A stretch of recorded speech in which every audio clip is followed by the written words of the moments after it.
The next step is to determine your offering. You must specify the available space and the price, which will first require some analysis. First off, do you need to keep any space?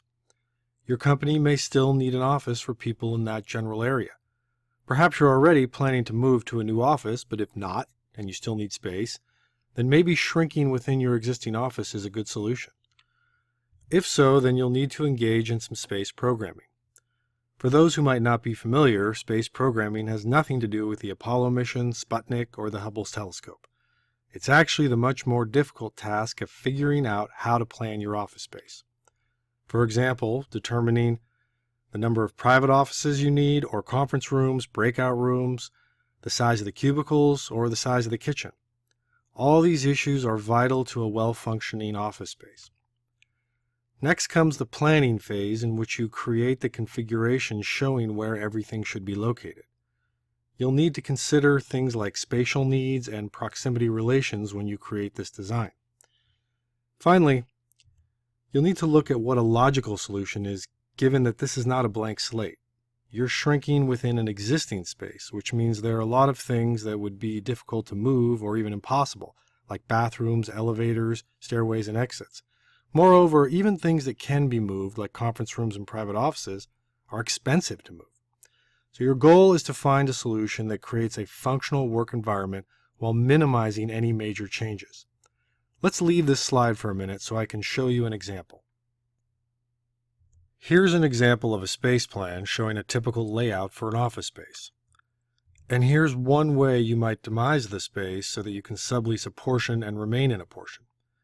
Demising it this way is good in the sense that both sides have private offices and can use existing entrances. However, the left side has the kitchen and conference room, while the right side has the reception desk. So you can see the kind of challenges that come up when you demise a space. There's rarely a simple solution. It's a matter of balancing your functional needs with your budget. Even if you're not planning to remain in the space, this can still be a helpful exercise because you might not be able to sublease everything at once. If it's a large space, then it could take a while to find a tenant who wants to sublease the entire thing.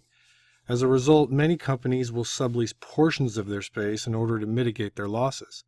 If you like, you can simply wait for a prospective tenant to make an offer before you look at demising the space. However, it helps to be proactive and create some potential options ahead of time. Do not attempt any of this by yourself. Hire an architect or a professional space planner. As you can see, this is quite complicated and not something an untrained person can do effectively. Furthermore, there are often code compliance issues, including fire and life safety requirements, that can arise when you demise a space. You'll definitely need professional help with this. Now that you've determined what space you're offering, you need to understand pricing, which means conducting a market study. Even if you won't have an asking price, you still need to understand the market so you can negotiate effectively. I've seen companies sublease their space far too cheaply, and I've also seen them blow up deals because they mistakenly thought their space was worth more. You don't want to make either mistake, so taking time to understand the market is critical. Your broker is instrumental in this process.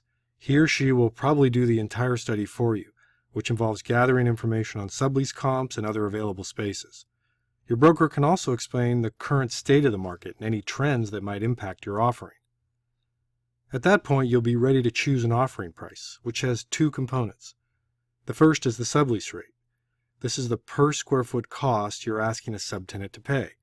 For example, $5 per square foot per month or $60 per square foot per year. The second component is the tenant improvement allowance. This is the capital contribution you'll make to a subtenant so that they can make changes to the space. It's usually stated in dollars per square foot. For example, if you were trying to sublease 10,000 square feet and you were willing to contribute $100,000 to your tenant's space alterations, then you would say the tenant improvement allowance is $10 per square foot. You're not required to offer a tenant improvement allowance, and in many cases companies don't like to because it means using valuable cash on something unrelated to their core business. But keep in mind that it's more difficult to accomplish a sublease when you're offering space as is. Almost all tenants will require some changes to the layout, and if you're not offering to assist with that cost, then you might lose the deal. One way to find a compromise is to offer the tenant free rent in lieu of the TI allowance. That prevents any out-of-pocket expense for you and gives your subtenant some financial means for their build-out. Another capital expenditure you'll need to consider is the brokerage commission. Of course, you can always try doing it without a broker, but I can promise you that trying to complete a sublease on your own is its own special kind of suffering. And worse, you can make some costly mistakes. Moreover, you'll probably still have to pay the subtenant's broker, so you really won't save that much money. It's a classic example of being penny wise and pound foolish. There are two components to the brokerage commission: what you pay your broker, which is called the listing fee, and what you pay the subtenant's broker, which is called the procuring fee. Some companies will increase the procuring fee in an effort to attract more attention to their space.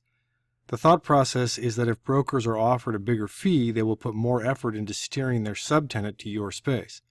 It's not known how effective this is, so I won't tell you it's a good idea. However, it is important to at least offer a market fee. In other words, a procuring fee that's consistent with what other landlords and sublessors are offering. If you offer either no procuring fee or a discounted one, then you run the risk of losing a potential subtenant, which is much costlier in the long run.